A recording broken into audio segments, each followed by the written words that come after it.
اللہ لا الہ الا ہو، اللہ ہی ہے وہ کہ نہیں ہے کوئی معبود سوائے اس کے، الحی القیوم، وہ خود سے زندہ ہے اور باقی سب کو قائم اسی نے رکھا ہوا ہے، سب کو زندہ رکھنے والا وہ ہے، باقیوں کی زندگی اس سے مستعار ہے، اس کی زندگی حقیقی ہے، اپنی ہے، لا تأخذہ سنۃ ولا نوم، اور اس کی زندگی اتنی کامل ہے کہ نہ تو اسے اونگ آتی ہے اور نہ نیند۔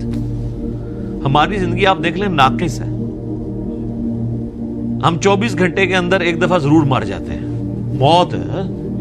موت نیند کی بہن ہے نا، اسی لیے آپ دیکھیں آپ کو جو رات کو سونے کی دعا سکھائی گئی ہے صحیح بخاری میں، اللہم بسمک اموت و احیا، اور اللہم باسمک اموت و احیا، دونوں الفاظ درست ہیں، تیرے نام سے زندہ ہوتا ہوں اور مرتا ہوں۔ تو نیند بھی موت کی ایک فارم ہے۔ ہماری جو زندگی ہے وہ بھی ناقص ہے، ہم ڈیپینڈنٹ ہیں اللہ کے اوپر اس اعتبار سے کہ جب چاہے وہ سانس روک لے، اور اس اعتبار سے بھی کہ 24 گھنٹے میں ہمیں ایک دفعہ سونا ہی پڑتا ہے، ادروائز آپ اگلے 24 گھنٹے، دنیا کا ذہین ترین آدمی، دنیا کا طاقتور ترین آدمی کتنے گھنٹے جاگ سکتا ہے؟ یہ بزرگ جو جاگتے رہے ہیں نا 1-1 سال یا 2-2 سال، کہانیاں نے، کوئی نہیں اٹھ جاگتے، جس کو ہے نا اس کو لے کے جاگ کے بتائے کوئی، اور کہتے ہیں جناب 3 سال تک کھایا پیا نہیں ہے۔ اس کے ساتھ اس کہانی کو کمپلیٹ کیا کریں، ساتھ یہ بھی کہا کریں کہ نہ کھادا پیتا نہ پیشاب کیتا، کیونکہ اگر کھایا پیا نہیں ہے تو پیشاب تو کھانے پینے کے ساتھ ہے نا، آپ کھانا پینا چھوڑ دیں پیشاب ختم ہو جائے گا۔ یہ ساتھ کیوں نہیں کہتے ہیں کہ 3 سال تک پیشاب بھی نہیں کیا، اور پھر اس طرح کا بندہ لے کے آنا، اس کا جو ہم کریں گے نا وہ ہماری ویڈیوز میں ریکارڈ ہے۔ دوسرا ہے نیند نہیں آئے گی اور اس سے اونگ بھی نہیں آتی، یعنی اتنی کامل زندگی ہے کہ ایک لمحے کے لیے بھی جھٹکا نہیں آتا۔ لہو ما فی السماوات و ما فی الارض، اسی کے لیے ہے آسمانوں اور زمین کی بادشاہی۔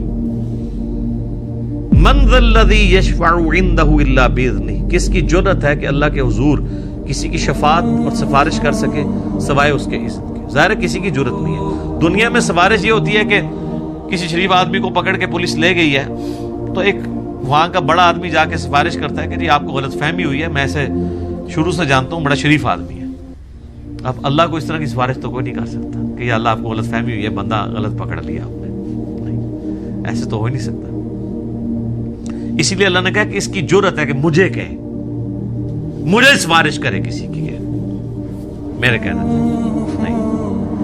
تو اب آپ دیکھ لیں بابوں کے بارے میں وہ دھونس کے عقیدے جو رکھے ہوئے ہیں، اسی تو آپ کو قرآن نہیں پڑھنے دیتے، جس نے یہ آیت پڑھنی ہے اس نے کہنا کہ بابا کتوں آ گیا، اتنے کوئی بھی کھنگڑ نہیں دینا اللہ نے، سوائے جس کو اذن دیا ہے محمد رسول اللہ صلی اللہ علیہ وآلہ وسلم، اور وہ بھی ایک پوری دردناک حدیث ہے بخاری مسلم میں، حدیث شفاعت، وہ یوٹیوب پہ میرا کلپ دیکھ لیں۔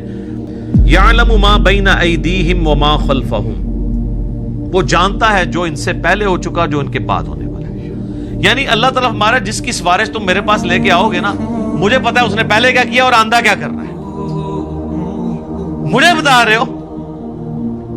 اور ایک معنی یہ بھی ہے کہ جو سفارشی بھی ہے نا، اللہ تعالیٰ ان کو بھی جانتا ہے کہ ان کا علم پہلے کا کیا تھا اور بعد کا علم کیا ہے۔ اللہ تعالیٰ نے ہر ایک کو اپنے علم سے گھیرا ہوا ہے۔ وَلَا يُحِيطُونَ بِشَيْءٍ مِّنْ عِلْمِهِ إِلَّا بِمَا شَاءَ، اللہ کے علم کو کوئی نہیں گھیر سکتا سوائے اللہ تعالیٰ جس کے لیے چاہے تو اس کے اوپر کوئی علم آشکار کر لے۔ یعنی اللہ تعالیٰ کے علم کو کوئی اور مخلوق نہیں گھیر سکتی، اللہ نے سب کو اپنے علم سے گھیرا ہوا ہے، سوائے اس کے کہ وہ جو سورہ آل عمران میں بھی آتا ہے 179 نمبر آیت میں، کہ اللہ کی یہ شان نہیں ہے کہ وہ اپنے غائب کے اوپر کسی کو اطلاع دے سوائے اپنے پیغمبروں کے، اور تمہارا کام ہے اللہ اور اس کے پیغمبروں پر ایمان لاؤ۔ پیغمبر وہ ہستی ہوتی ہے کہ جس کو اللہ تعالیٰ غیب کی خبریں دیتا ہے، غیب کا علم دیتا ہے اتنا جتنا اس کے لیے پسند فرماتا ہے۔ علم الغیب کے اوپر میرا مسئلہ نمبر 6A اور 6B آپ دیکھ سکتے ہیں، ڈیٹیل ٹاپک ہے۔ تو جتنا جس کے لیے چاہتا ہے اللہ ظاہر فرماتا ہے، اور جس کے لیے نہیں چاہتا ظاہر نہیں فرماتا۔ وسع کرسیہ السماوات والارض، اسی کی کرسی نے آسمانوں اور زمین کو گھیرا ہوا ہے۔ ولا یؤودہ حفظہما، اور اللہ تعالی کو زمین و آسمان کی حفاظت کرنا کوئی مشکل نہیں ہے، تھکا نہیں دیتی یہ چیز۔ وہو العلی العظیم، اور وہ بہت بلند ہے اور عظمت والا ہے۔ اور اس کی یعنی صرف اللہ تعالیٰ نے یہ بنا کے مخلوق چھوڑ نہیں دی بلکہ اس کی حفاظت بھی اپنے ذمہ لی ہوئی ہے. اور وہ ایسی حفاظت نہیں ہے کہ کوئی اللہ تعالیٰ کو مصروف ہو گیا کہ اتنی مخلوقات پیدا کر کے اب کیا کرے گا وہ, ایسا نہیں ہے, بلکہ وہ اللہ تعالیٰ نے پہ کوئی گرا نہیں ہے اس کی. وہ تو سورۃ الانعام میں ہے کہ زمین کی گہرائیوں میں کوئی دانہ نہیں پھوٹتا, نہ زمین کے اوپر نہ سمندروں میں کوئی پتا بھی گرتا ہے مگر اس کے علم سے. اور اتنا کامل علم ہے کہ اللہ نے یہ سب کچھ ہونے سے پہلے لوح محفوظ میں لکھ لیا ہے. تو ایک ڈیٹیل طلب ٹاپک ہے. وَهُوَ الْعَلِيُّ الْعَظِيمُ, اور وہ بلند ہے اور عظمت والا ہے. اب یہاں پہ ایک اللہ کا نام بھی آ گیا علی. علی یون تو مخلوق میں کسی کا نام ہو سکتا ہے, یہ ہے العلی. جب الف لام سے ہوگا تو دی علی خاص ہو جائے گا. رحمان تو کوئی بھی ہو سکتا ہے, الرحمان اللہ ہے. رؤوف کوئی بھی ہو سکتا ہے, نبی علیہ السلام کے لیے ہے بالمؤمنین رؤوف الرحیم, لیکن الرؤوف اور الرحیم اللہ ہے. صرف رؤوف اور رحیم سورہ التوبہ کی آخری آیات میں نبی علیہ السلام کے لیے بھی ہے.